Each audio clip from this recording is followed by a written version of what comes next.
Hi, I'm Dawn Montefusco, life coach for writers and creatives, and this is the Ultimate Writers Series, how to break the resistance, ignite your muse, and honor your soul's calling. And today we have one of my favorite people, Michele P.W, or Michele Pariza Wachek. She's a best-selling, award-winning fiction and nonfiction author. On the fiction side, she writes psychological thrillers, mystery, suspense books, and has a popular book blog at mpwnovels.com. On the nonfiction side, she's written 5 books in the Love-Based Business series that share how to sell more with love and build a solid, profitable business on a foundation of love. In addition, she owns a copywriting and marketing company that has sold $50 million worth of products and services over the last 8 years. You can check her nonfiction blog out at lovebasedbiz.com. Hi, Michele. Hello. I'm so happy to be here. Oh my gosh, I love reading that. It's so great seeing a writer do multiple genres. But we'll talk about that in a minute. How about you just tell us about what you're doing like now and what projects you're up to? So right now it's all about the fiction because the 3rd book in my fiction series is launching. So this is actually the award, the series won an award, and as well as the first book. And it started with, it began with a lie. So it's an easy one to start. Yeah. This happened to Jessica's the 2nd book, and this 3rd book is The Evil That Was Done. So it is all out, and it is complete, so you can read a complete series. I know we're starting a series and not having the 3rd book is sometimes a bummer. So the story arc is complete, and it's what basically it's a psychological thriller haunted house. Have you been to a haunted house? Well, yeah, I have been to haunted houses, but I actually I haven't had a whole lot of like personal experience with hauntings. But it's funny because on my blog, one of the things that I do is I've got this whole ghost hunting thing going on, and I've got a fictional character, Riley Longhill. Yeah. And I've been visiting famous ghost places, and then I have Riley visit, but then I fictionalize it. So then the ghost will show up. See, otherwise the ghost may not behave. So if you just show up and they don't always behave properly. Oh, that's crazy. I love this. Yes. I've had one experience in a very, very old bread and breakfast that was like hundreds of years old in Vermont. And I was sure that my husband at the time had come back up into the room. It was like, it had a library and a study. It had it was very old. And I was so sure of it that I had felt him, and I went to talk to him, and I turned around, there was nothing there. And it was so real that I proceeded to just, get some stuff together. And I told him I'd meet him in the library, and I went downstairs to the library, and then I walked over to him, and I just said really calmly, I was like, so something, and he goes, came up behind you and you thought it was me and it wasn't. And he had felt the same thing. Oh my God, that's really creepy. And I was like, dude, and he goes, I don't think it's anything that's going to harm us, but there's definitely something here. And we wound up actually asking, and they said that people had different, nice things happened, like a jacket that was suddenly lost was found, or weird stuff. But well, there are nice ghosts, so yes, so they're not all like out to get you. So, but yeah, write about ghosts. Tell us what it is that intrigues you about writing about that. It's interesting. I think it's like, even though I wouldn't say I'm writing horror because it's not really horror, but it's like it brings into some of the, like, my next series is going to probably be urban fantasy. I think I'm going to do a retelling of Sleeping Beauty, what if Sleeping Beauty woke up and is a killer. So, oh, wow. So I like mixing genres anyways, but why I like ghosts and vampires, and even, even some of the zombie, even though I'm not as big a fan of zombies, but I did start watching The Walking Dead just because I wanted to see what it was about. That's a great series, actually. It is a great series. So, but it's the most tangible representations of what happens to us to our lives. I really think that's why horror is there, because I actually also think a lot of horror stems from people's childhood you know, like the things they can't really deal with in childhood, like or even just all their emotional issues. And that's where horror really stems from. Horror comes from that place of pain, of unresolved issues that we can't quite, like abuse or things happening or wounding. I guess that's what it is. Yes. And that's where all like the vampires, like, because I mean, we've all met real life vampires, people who just suck the energy out of us. And ghosts are things that just won't die. Same with zombies. Except zombies are like, you know, those are the things that are like violently won't die and might eat you. Ghosts are just like, they're kind of flitting through like in a. I was reading your blog post about the haunting of Hill House. And oh yeah. You had confused it with what was the one we all confused it with? Oh yeah, the turning of the screw. I was sure I read that and I was like, oh no, that was Henry James. I had to go back and read it. Yeah, I confused it too, but it really had me now. I want to go back and read The Haunting of Hill House. I've watched a few episodes, but apparently it's not very similar. It's nothing like, oh yeah, in fact, if you go on my blog, I have a review. That's how this started. I have a review of The Haunting of Hill House, the series on Netflix, because that's how this whole, so I actually wrote a review on that. Gotcha. And then I wrote the review on the actual Shirley Jackson book. But yeah, there is I love the series, by the way. I thought the series was great, and it had absolutely nothing to do with the book. So it's so funny. Wow, I love how it's the psychological thriller, what you're talking about, horror, but like psychological horror, not like. Well, and yes, yeah, that's what it is. I mean, I really am on the psychological thriller side, which is kind of like things are never as they seem. Mm-hmm. You know, the unreliable narrator, people lying. You know, that's really what it is, and you can add that. See, the beauty of that genre or that type, you can add that to almost every other fiction. You know, you can have, and that's what I'm kind of testing raw. It was like the psychological thriller, urban fantasy with the fairy tale. Yeah. And then the whole series, the Secrets of Redemption series that I just finished, that's haunted house. So that's like how to, you know, putting the psychological thriller over the haunted house. Now, I would argue that The Haunting of Hill House also did that to a certain extent, but they are much more on the horror side than I am. I really played with, is the house haunted or isn't it? And I really played on that level where, see, what I try to do with my books is I try to write them two different ways, where you could either read it and finish it and think like it's totally logical and it all is, you don't have to read it and think that there's like an unreality thing going on. Mm-hmm. But you can also decide that there are ghosts. So I try to write it so that so it's almost like a choose your own adventure. You can choose to remain in the present, or not the present, but in more rooted in, I guess, reality, you know, like how we say reality, where we don't, or you can choose to read it that there's ghosts. So that's how I try to write this stuff. So it's like, it's not reading Stephen King where you have to really believe there are vampires running around. Yeah.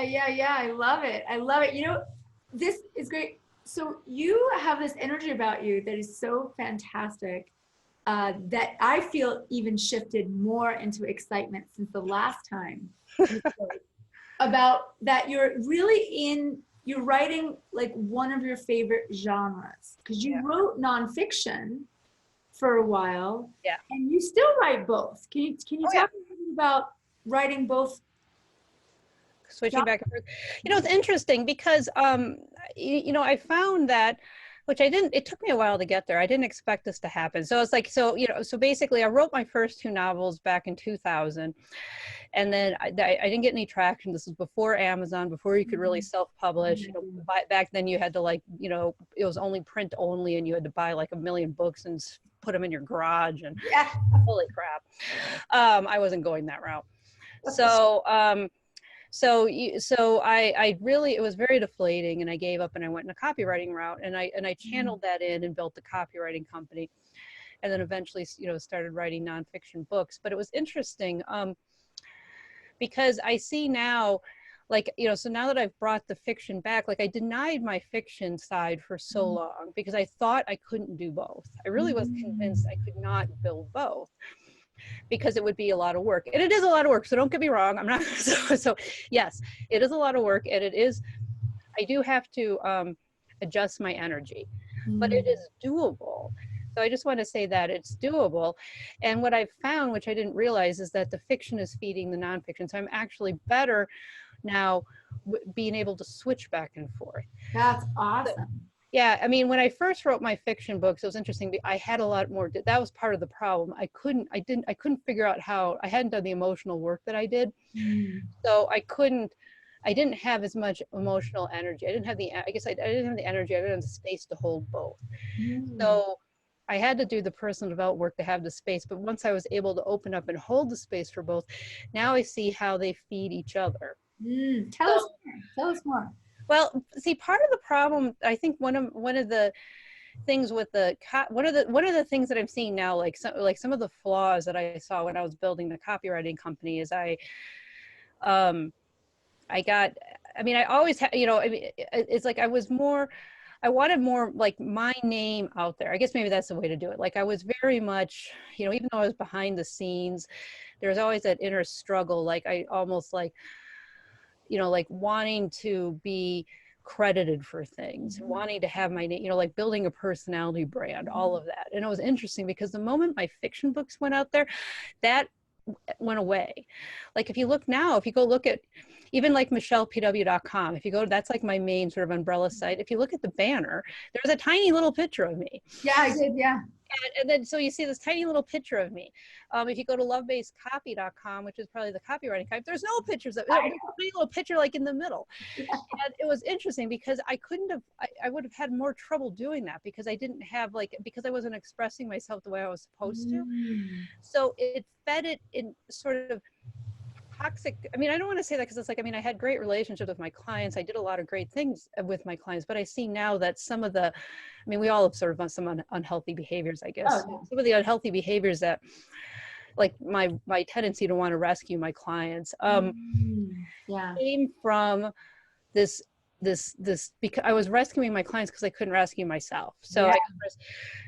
I didn't have my fiction, so I was almost channeling it into the sort of toxic thing. And now that that's gone, it's interesting because at first it was scary because I thought I'm not going to have any clients because I'm not rescuing them. So once I got beyond that, I'm realizing it's a much healthier relationship that I have, that everything is healthier now because now I'm doing what my soul wants me to do, and I'm got my name out there in the way that I'm supposed to. So I don't have to try to force it in this other way that wasn't healthy before. So I guess that's probably the biggest thing here, is that when you try to, and that's the biggest thing that I've sort of realized, that if you're watching this and you're supposed to be writing fiction or poetry or plays or anything that you can't figure out how you're going to be able to make money on, first off, I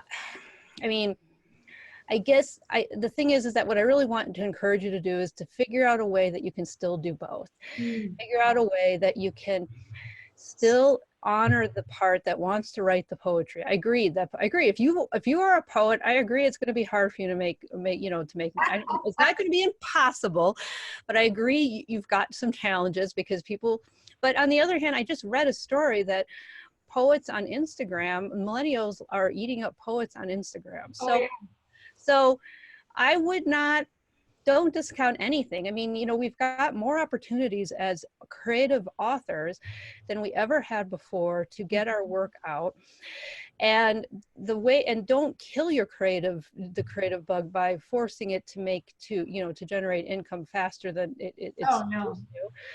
But if you can do but the thing is that if you deny it, I guarantee if you're denying your poetry side because you don't see how you're going to be able to make any money on it and you don't feel like you have the time, I guarantee you it is that unexpressed desire is coming out in unhealthy ways, some other way of your life, either in your work or in your parenting. I don't have kids, so that's probably how I got into but it's coming out some other ways. So I would really encourage you to look at that just from that angle. Do you know I'm a poet?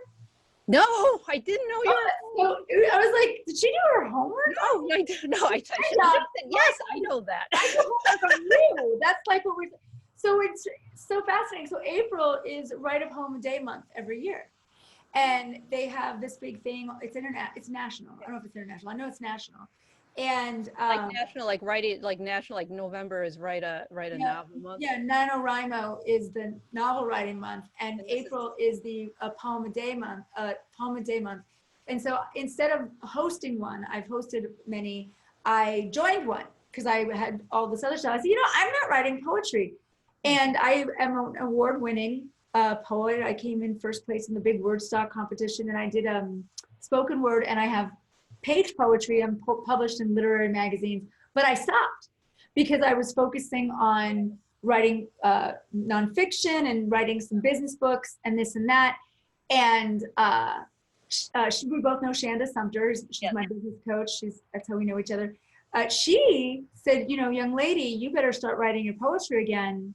And she's like, I want you to eventually host a retreat with entrepreneurs to write poetry. So it's taken me a while to wrap my head around that. But this last month, when I sat down again and I did a poem a day for me, all of a sudden my life looked different.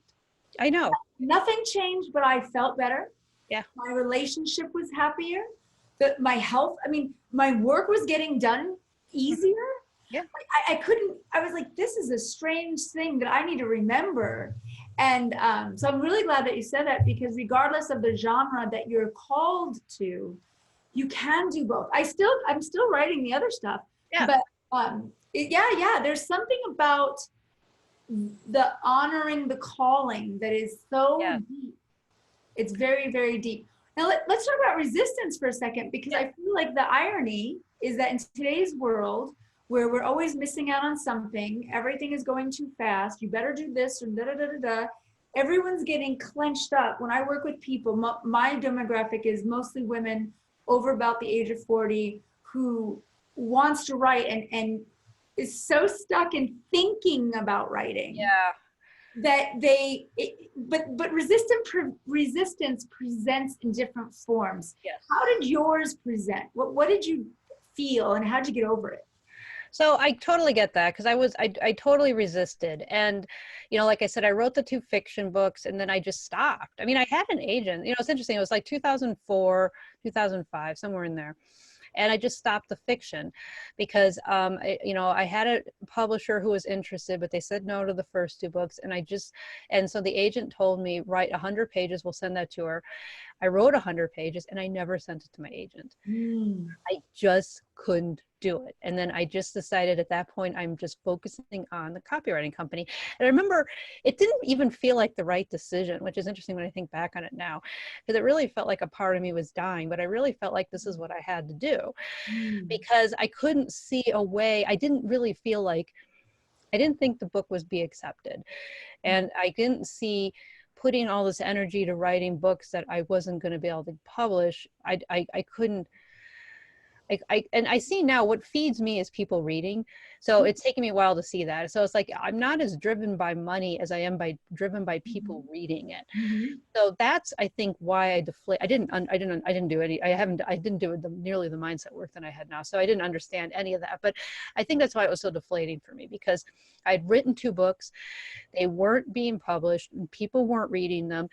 And so even though I wrote this 100 words, it was such a deflating, I had been so deflated. I've been pushing myself through this deflatingness.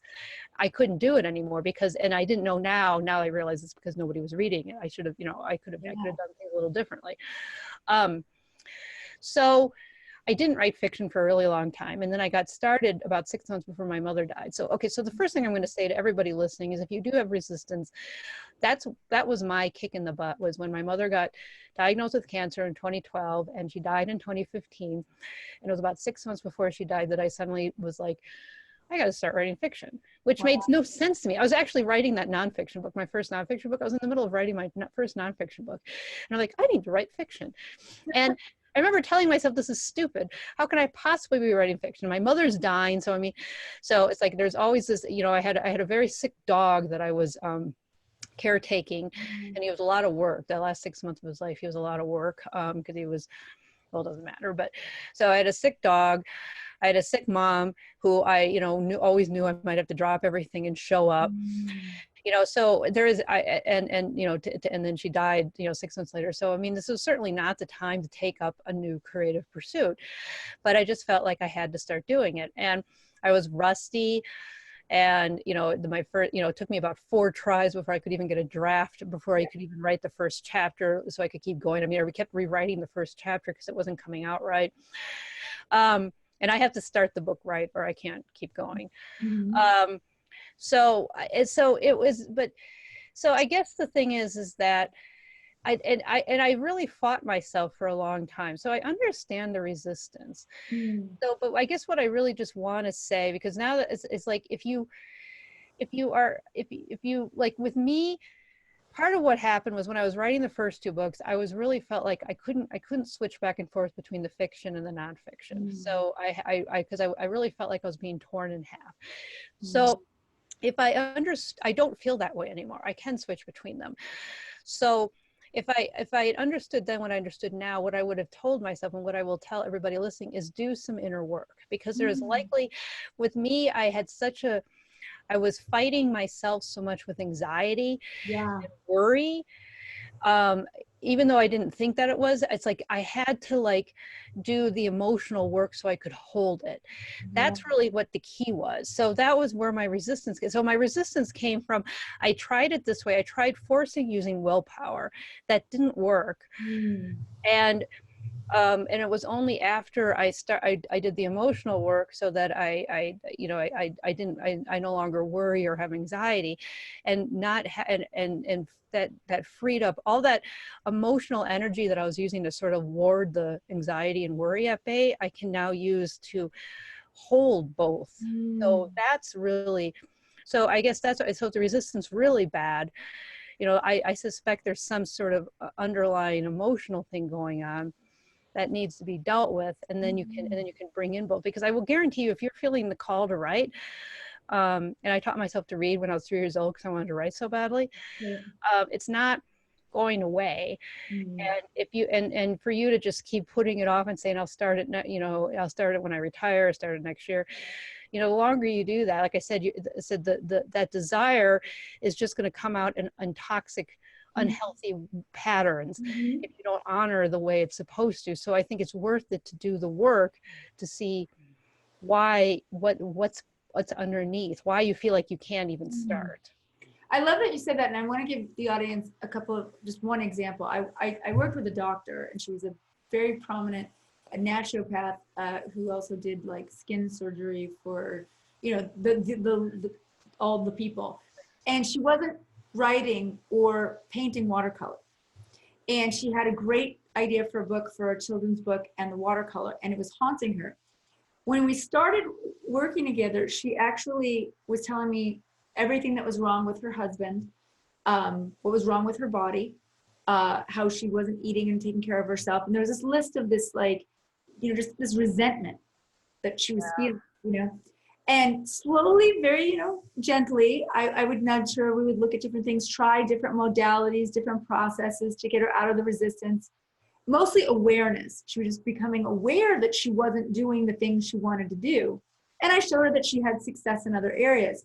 When she started to paint and to write regularly, within 6 months, she was writing, like she would call, we'd have a check-in, and the list of how wonderful her husband was, how she was walking more and her body felt great, how she was eating better, how the world just seemed so different. And when I was explaining that, well, we put this together and now you're doing what your soul wants, even for me, I remember getting so emotional about just watching it be so real. Yeah. That when you follow the calling, so much fits into place. And it may not make sense at first, because we think everything has to make us money or make us famous. Yes. And the irony is that actually, if you're following your calling, it's better chance that those two things will probably happen. I know. So it's backwards. I want to say so let's see I have a couple of things. So when people, you know, you were writing what you thought you should write, and then eventually you wrote what you wanted to write. Yes. And things started to come together. Yeah. So when I think I might have told the story in the other one, I can't remember, but when I first started my copywriting company, part of the problem was I went to go see a retired freelance writer who told me, who basically she told me everything. She told me she was trying to talk me out of it. She wanted me to go get my job back. Oh, I And didn't know this story. No, yeah. oh yeah, she's spent the entire time telling me how difficult it was to be a freelance. This was in 1998. How difficult it was to be a freelance writer. Can't you get your job back? No, I can't get my job back. Are you sure you can't get your job back? You can work nights and weekends. Anyways, we got to the end, and she finally gave me a few tips. She said, I see I can't talk you out of it, so here's a few tips, which were junk. So everything she said was just stupid. I mean, I was making money my first year.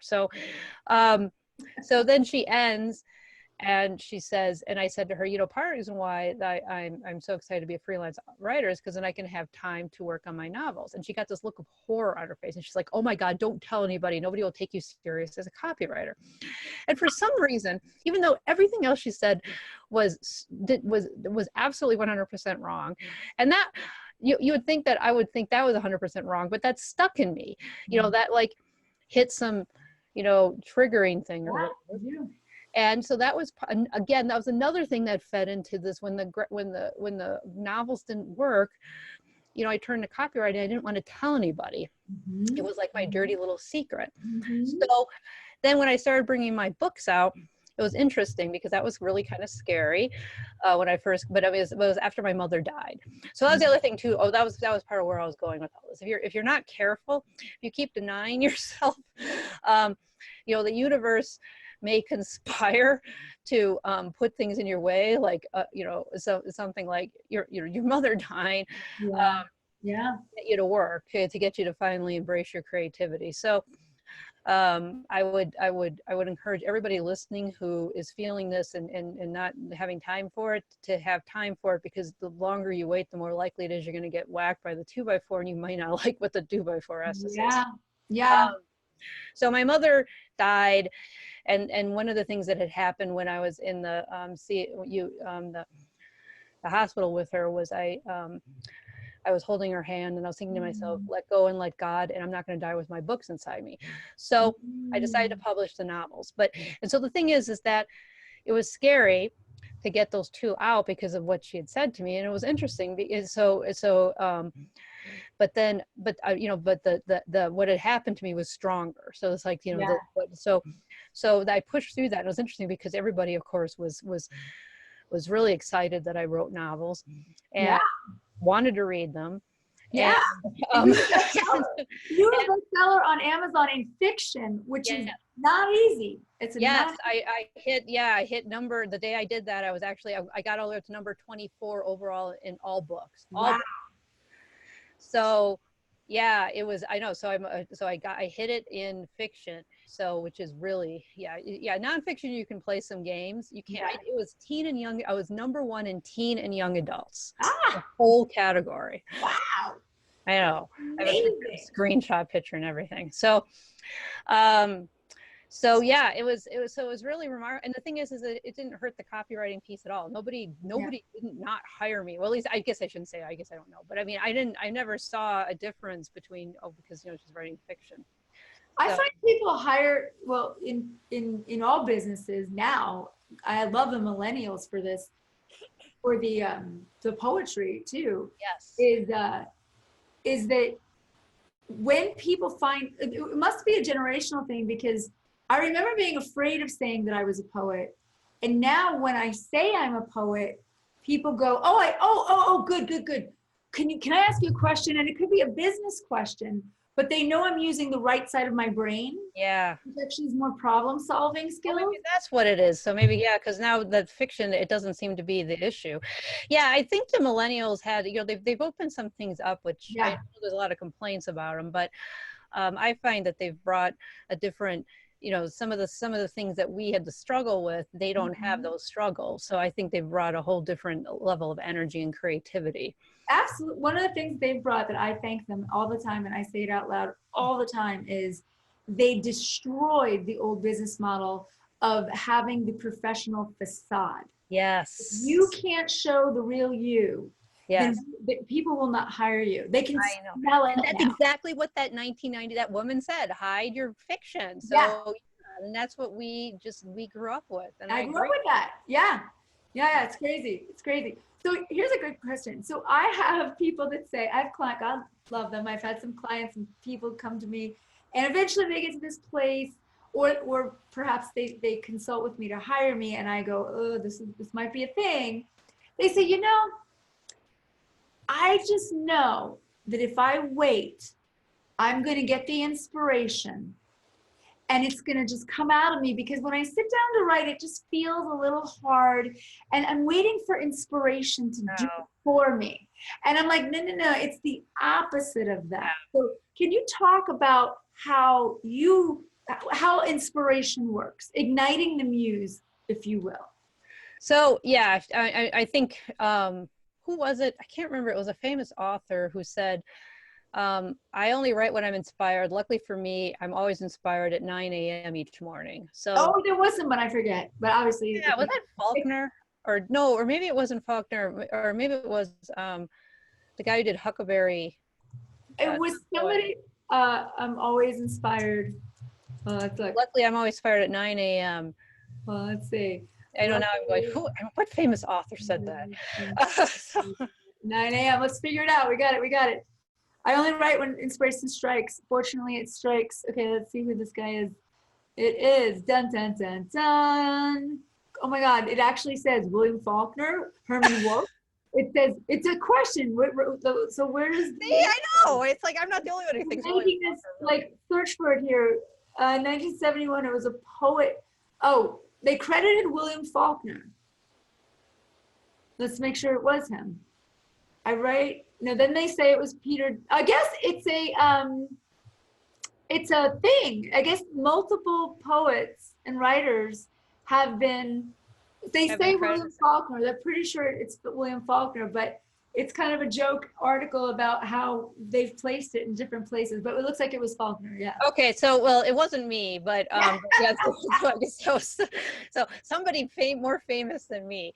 So yeah, I know, I get it. The thing is that emotions can lie to you. So let's just say that. So I realize that there's this idea that if it's hard, we shouldn't be doing it. Mm-hmm. And I get it. And I felt that way too. But the thing is that that's likely resistance, your ego, something else standing in your way. Because, and it's using your emotions to do it. So no one's inspired to get on a treadmill. I'm sorry. Yeah, I mean, they really aren't. Yeah, people just, it's like most people are not inspired. Yeah. I mean, when you look at successful people, what they've really done is they've created their day with habits. Mm-hmm. So they're not using willpower or inspiration. They're using habits. So it's like they get up, they go exercise, they meditate, they read whatever. They start their day. So they're I don't want to say they're regimented, but sometimes actually they are kind of regimented. I mean, they've created they've created a schedule that works for them and works for that, but it's usually but they have things they're working on habit. So it's like if you really, so the thing is that I would say that that's not, your emotions are lying to you if you're feeling hard. Where everybody feels hard, so it's like it's so and then the other way to do it is to do what I was well, actually Samantha Bennett talks about this in her book, which is just write for 15 minutes. So or whatever for 15 minutes. So set a timer, and you don't even have to write. You can just stare at the page for 15 minutes, but just or write, but just do, just every day work on your creative project for 15 minutes. And that could be researching, that can be staring at it, that can be editing it, that can be writing fresh. Now, obviously, if you want to work longer than that, then great. But that's what you do. So it's like, just sit down and so if you just do that, you'll be amazed. And that's part of how I got how I got back into writing fiction, was that 15-minute rule, because Yeah, because what would happen is, it was hard for me too. And it's like, because I would have like, I've got all these other things to do. So I'd be like, okay, well, I'm just going to work on it. So every day I would just remind myself, okay, I'm just working on it for 15 minutes. I'm just working. And I was for a while, I was doing 15 minutes for the fiction and the nonfiction book. What time of the day? Give us the whole spiel. Like, how did you integrate that? Well, sometimes it was in the morning, sometimes it was in the afternoon. I mean, I that's the thing. I wasn't as that's part of been I'm not as I haven't gotten things put in little buckets as well as I might do it. I know I'm going to do it. I have these 12 hours or whatever. Yeah. I say I'm going to do that 15 minutes. And for me, that could jump around per day. Yeah, and it does jump around per day for me too. So that's kind of how, and or at least it did. I mean, I'm trying to get better at it. That's the one thing that I think I would be more efficient if I would commit to a time. But but things happen. And so, but yeah, that's the thing. So if it's only 15 minutes and it's easy to do, because then it's even like 4 o'clock in the afternoon, you could still be like, okay, it's like, cause there could be a part of it. It's like, well, I'm tired, but it's like, no, it's 4 o'clock. I'm going to do my 15 minutes. And then, so it's amazing when you just have it like that, and it usually does stretch out longer because once you get into it. So that's what I would encourage you. No, I love it. One of the things I want to, and I know you're going to, and we're getting close to time, but I know you probably agree. So one of the things I try to explain is, regardless of when those 15 minutes happen per day, just like you brush your teeth or you put your gym, shoes on to go for a walk, you sort of get into that place where you trigger yourself. You kind of get a little excited to go for the walk. You're going to finish brushing your teeth. When you're writing, at least you're doing it every day. The muse, the inspiration actually comes and meets you there. Exactly. Yeah. So once you start doing this, once you get into that habit, then it's going to be a lot easier. And that's the other thing too. It's like part of the reason why I do want to write every single day, even on the weekends, because when you take a break, you lose that momentum. Yes. So it is better to, even if you only can do it 15 minutes, to just do it every single day. Even if it's just 5 minutes, if you're like on the weekend, you really can't do just even 5 minutes, just to not lose that thread with your. That's a thread. I love that. That thread's really important. That's awesome. What kind of inspiration would you recommend? Actually, before I say that, I want to go back to finishing and starting. Tell us, for you, what's important about just finishing? Even if it's just the first icky draft, what's important about that finishing? Well, if you have to, I mean, the only way to get I don't have I love writing the first draft. So I'm a little different than that. To me, editing, like I'm in the middle of, I'm doing the final edits of and whenever I'm stuck in the final edits, that's like, that always takes longer than it should, because I'm always like, oh, I'd rather write the first draft. But you finishing, the thing is that what drives me, at least, is that if I don't finish it, then nobody will read it. And if we go back to, so that would be something that I would say for everybody, is find out what motivates you. So what is motivating you to work? And there is something like, do you want people to read it? Do you want people, are you trying to express yourself? Because I guarantee there's something in what's that's underneath that motivation that's going to help you finish. Yes. Excellent. You have a free gift for us. I do. Well, okay. So we've been talking. I know that's why I'm looking at you. No, sorry, we can edit this part. We can say it again, because I realized I should have asked you before. No, I do have a free gift, but it's like where I got caught up is like, which free gift do I offer? Yeah, you have so much. I was like, well, yeah, and because I do have it on the nonfiction side, but we didn't really talk much about the nonfiction. No, give us some fiction stuff. This is an all genre. I really want to inspire. That's why it's the ultimate. I want to have people in here that talk about the brain, habits, fiction, genre. I want it to be like a good piece of everything. Okay. So let me redo that. So hold on. Right. So you have a free gift for us.